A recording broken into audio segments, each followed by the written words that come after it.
We're joined by an incredible group of leaders on the absolute cutting edge of innovation, including many CEOs from the world's most successful businesses. Yeah, but you know, EG&G, one of the plants is on the edge of the Area 51.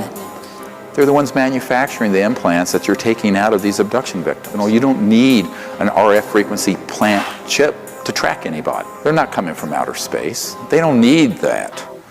If you're interstellar, you're transdimensional because their technologies are way beyond that. I said, this is human. Project Bluebeam at one time or another. Now, for those of you that don't know what Project Bluebeam is, it is a military project working with the hidden hand, the dark government, the deep state, the elites, whatever you want to call them, where they will use holographic projectors along with voice-to-skull technology. When you're so tied into these technologies, you're not really seeing what's going on in the real world. All the things that are going on today, like surveillance, hacking of phones. The intelligence community, what I discovered was amazing. There has been a plan in existence since about 1917 to create an artificial extraterrestrial threat to this Earth in order to create a one-world totalitarian socialist government. Of Project Bluebeam. Project Bluebeam is a top-secret operation of the National Aeronautics and Space Administration, NASA for short, of the United States of America. Project Bluebeam is divided into 4 steps.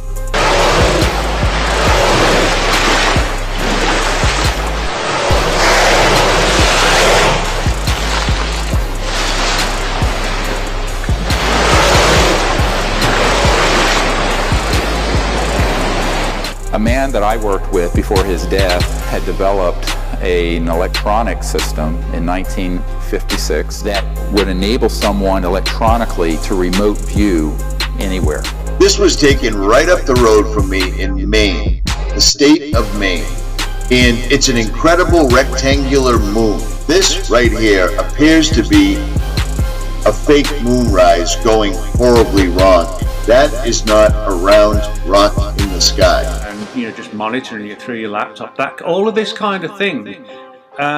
One of the big problems is that the vast majority of the population aren't complaining about it. They just get on with their lives. Nevertheless, an effective political substitute for war would require alternate enemies, some of which might seem equally far-fetched in the context of the current war system. It may be, for instance, that gross pollution of the environment can eventually replace the possibility of mass destruction by nuclear weapons as the principal substitute for war. I'll come outside to look at this because it looks like a sunray at sunset. The sun's already set, so I'm thinking it's just an unusual sunray. And they were developed decades ago. Now, how hard is it to deploy them? Not hard. They're not used every day. They're used enough to create a groundswell of conviction that there's an alien threat.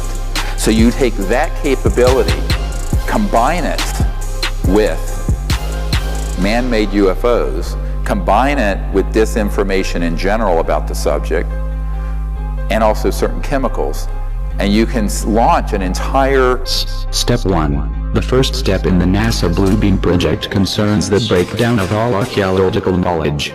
We will see more and more hoax discoveries, where these new discoveries will finally explain to all people the error of all fundamental religious doctrines. The falsification of this information will be used to make all nations believe that the religious doctrines have been misunderstood for centuries. That is not a normal, what is that? The top of a mushroom? You know what I'm saying? It simply looks like a glitch in the matrix. Project Bluebeam isn't working properly. Holograms on a battlefield would be to divert the attention of the enemy, to deliver propaganda or contagion of fear that's based on completely man-made false events. Advanced technologies, and all these talks about microchips. The military started doing a lot of research into sort of implanting chips in troops, and also, sort of even like cyborg technology, integrated into the troops as well. Poisoning of the air and of the principal sources of food and water supply is already well advanced. and at first glance would seem promising in this respect. It constitutes a threat that can be dealt with only through social organization and political power. Step 2. The second step is about creating a gigantic space light show with 3D holograms and sounds, laser projections of multiple holographic images.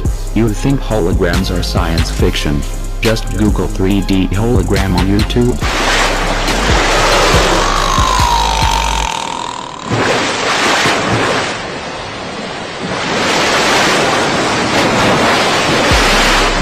The UFO phenomenon, it has all the earmarks of the most successful, most sophisticated mind control operation in the history of the world, and you are ignoring it. Step 3. The third step is a telepathic electronic two-way communication with extra low frequency, very low frequency, powerful waves which are able to reach everyone on Earth. Using H8ARP wave technology, ELF-H8ARP waves can be directly projected into the brain, causing the brain to receive messages. Something very frightening to make the enemy run away if you think that he will believe that what you're sending is really an angel, a devil, a UFO. That very well possibly there's going to be an alien invasion. And the government knows it. Right. And consequently, they are trying to prepare the people. Create the possibility in the minds of the people of the world that we are being threatened from some other species, from some other planet, and do it in a way that if anybody questions it, or challenged it, or wants to talk about it publicly, that they are ridiculed. They wanted to see how the people will react if the people really thought that there was an alien invasion from another world. It was called War of the Worlds. Step 4. Electronic universal supernatural manifestation designed to deceive will create the following illusion. Make mankind believe an alien invasion is imminent. How are they going to project the images on the sky? Well, if this is your question, then you have to get back to step 2, and research on 3D holograms.